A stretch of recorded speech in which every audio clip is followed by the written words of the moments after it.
Hello everyone, KittiPlays here, and today we are working on another, what's it called? Block Party Build Challenge. Today we are working on 35 Cavalier Cove, belonging to Cole and Sierra Putnam. They are a father and daughter duo, who unfortunately lost their wife and mother, at relatively young ages for them. And I'll get into that in a second, but this house is a 4-bedroom, 4-bathroom home that is worth $124,354, and it's on a 30 by 20 lot. And yeah, it does have some CC, I believe. Does it? Oh, let's see. Okay, it's not yes, it does. It has 6 pieces of custom content. So a coffee table, a bed piece, another coffee table, a mirror, and a bed frame. So like it's not a lot, but I don't know, it's a little bit just in case you guys were curious. So basically this house, like I said, belongs to Cole and Sierra, and they lost their wife and mother when they were young, and her name was Laura, and they actually lost her the night before Sierra's 10th birthday, and because Laura had went out to grab one last thing for Sierra's party tomorrow, and it was like hailing, it was like a mix of hail and rain. So the temperature was cold, the ground temperature was cold, so it was freezing, the rain was freezing almost instantly, and Laura got on some black ice and rolled the car, and unfortunately she was gone before emergency personnel could even get there. So that is very tragic. And ever since then, Sierra has been very, very gloomy and lashing out on pretty much everyone, especially Cole, because she believes that, because Cole, when they lost Laura, Cole didn't change, like, at all, which is very weird. And at first, like, Sierra just thought he was, like, in denial and, like, thought she was coming home or whatever. But then she kind of realized that, like, he just didn't change at all. So she suspects that he was, like, cheating or didn't really care, something to that extent, because he was so much the same person before and after they lost Laura. So yeah, that's kind of why she's been lashing out, and like I said, not only at Cole, but a lot at him for that reason. And then, like, anger is just kind of her defense anyway, so, like, she was lashing out on people anyway, and then Cole especially for that reason that I just mentioned. So yeah, like I said, this is a 4-bedroom, 4-bathroom home. It ends up being relatively cute. I don't know how much I like it, but, I don't know. I just feel like I could have spent more time on it, but I was getting so much builder's block, it was really bad. So basically, there are 2 guest rooms, and then there are the 2 rooms that Cole and Sierra are using, and Sierra actually has the biggest bedroom, because when they first got this house, because this was Cole and Laura's first house together as a couple, they decided to give Sierra the biggest bedroom.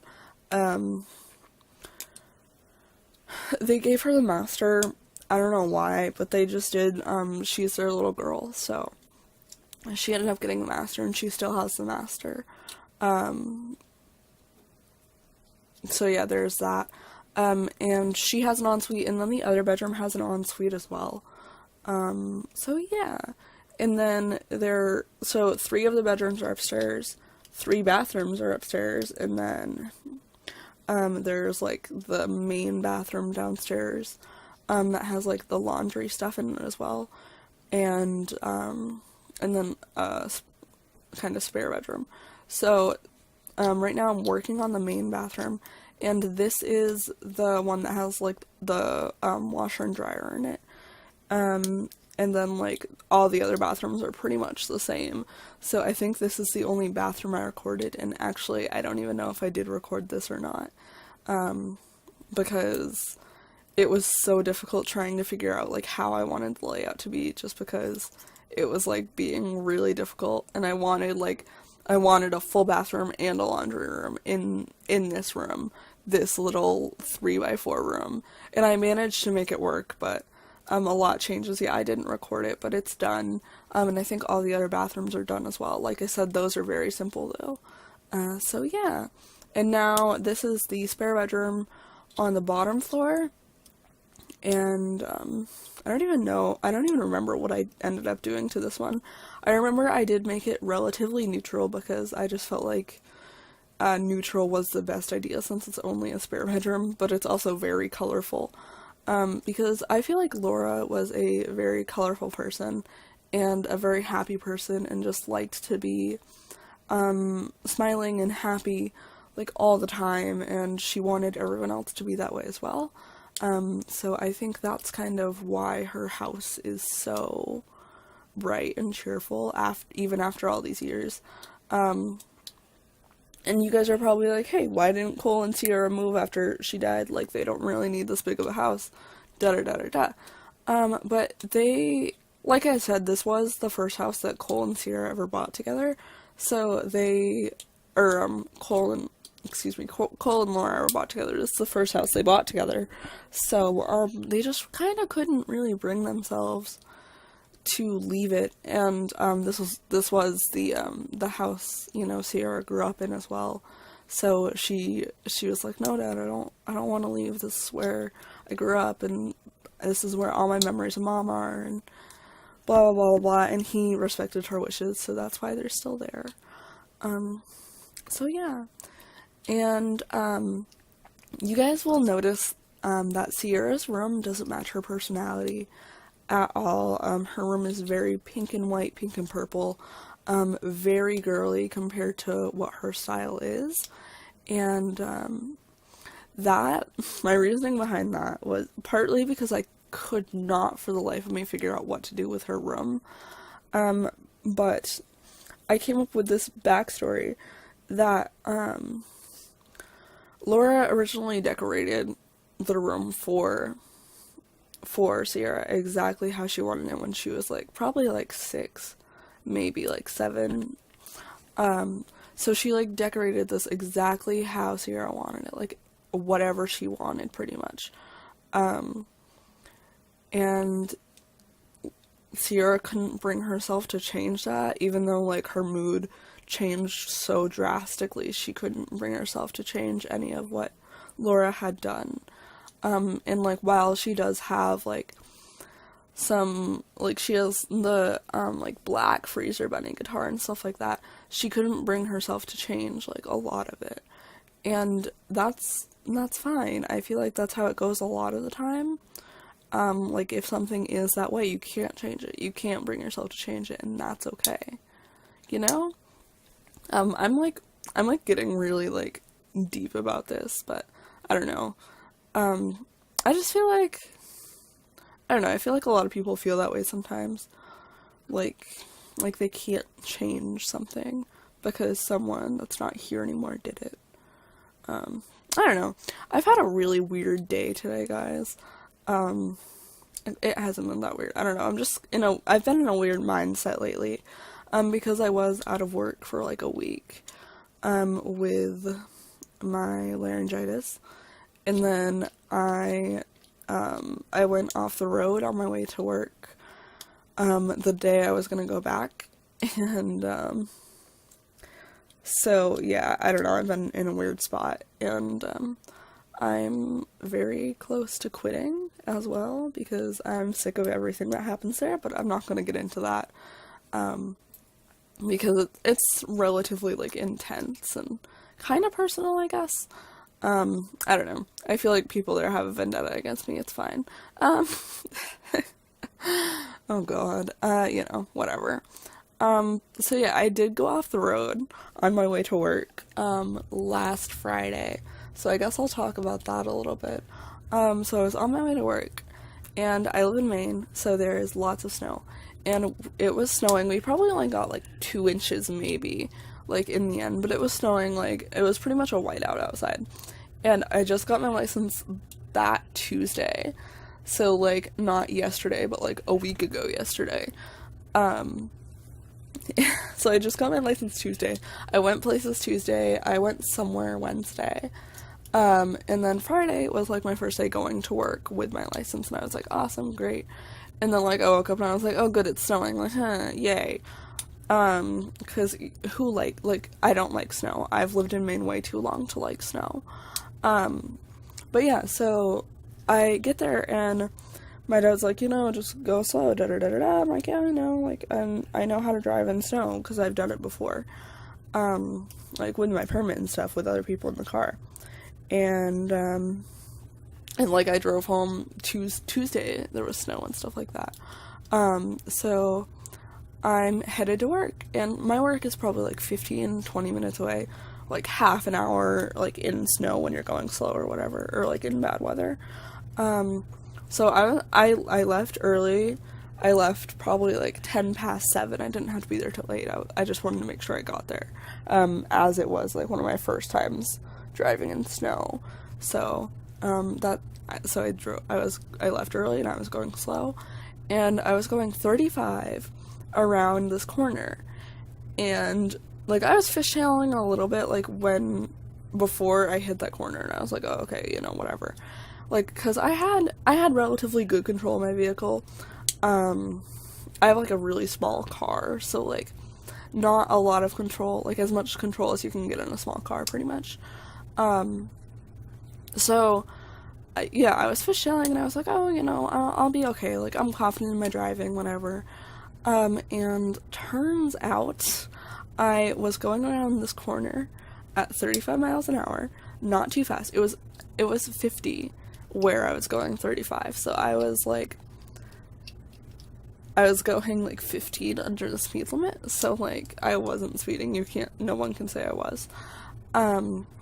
And I hit some black ice as I was going around this turn, and I did a full 360. I think I might have done 2 360s, but I don't even know. I like blacked it out, honestly. I did a 360, and I ended up with my ass end in a snowbank. And one of my tires wasn't touching anything. One of my back tires wasn't touching anything, so I didn't have like any traction or anything to get out. So I had I was just about to call AAA actually, and some guy came and pulled me out. So yeah, technically 2 people stopped, because he stopped, and then right as he was like pulling me out, someone stopped and was like, hey, you got everything all good? And I was like, yeah. We were like, yeah. So like I guess 2 people stopped, but I was really frustrated and I cried a lot because it was like my first time kind of going off the road. So that was fun. And then I called out, I was like, yeah, because I didn't have a way to work, because I got a flat on my car when I must have hit something. I got a flat when I went off the road. So I had to call out of work, and I was like, great, I hate this. I hate calling out of work, but yeah, so that was my Friday. I was in the worst mood that day too. I was like, great, today is gonna go horribly, and the rest of the day like went by without a catch. I guess, I don't know, it wasn't great, but like it wasn't awful. My morning was though, so like, I don't know, it was alright though.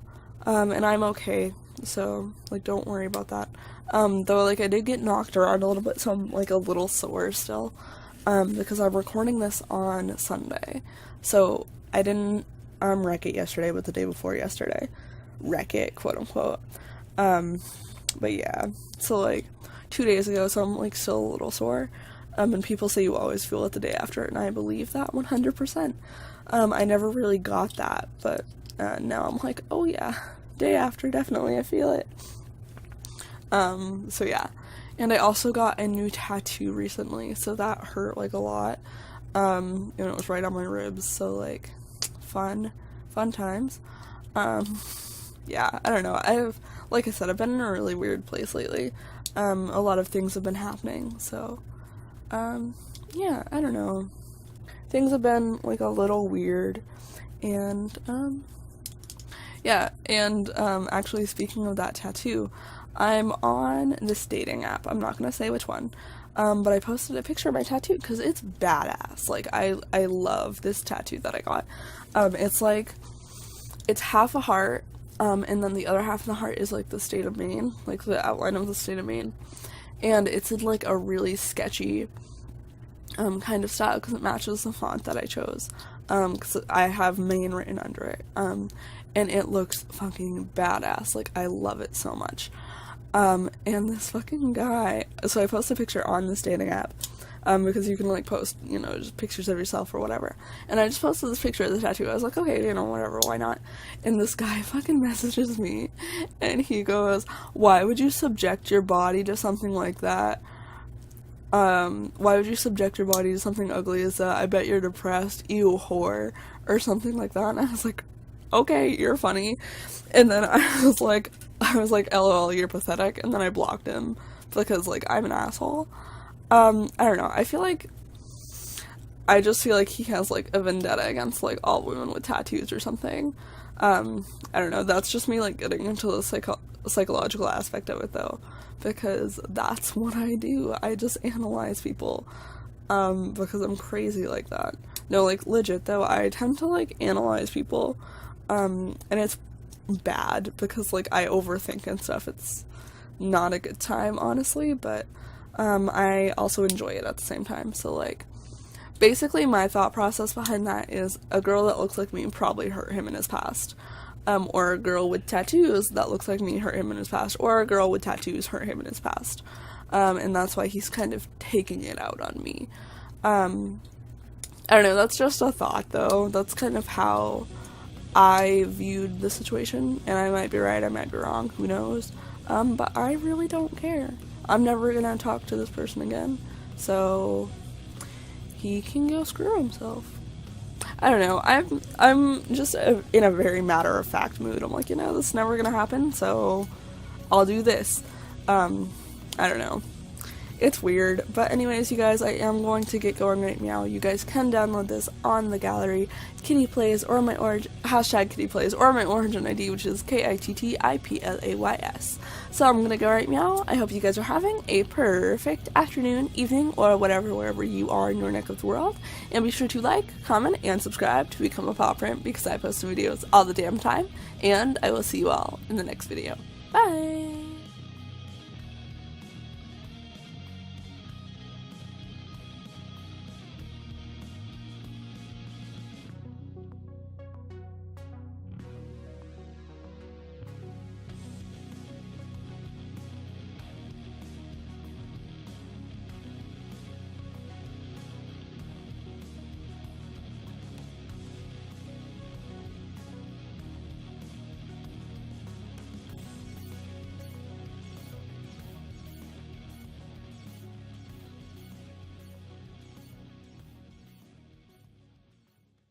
Thank you so much for watching, and if you guys want to become a pop print, be sure to hit that subscribe button.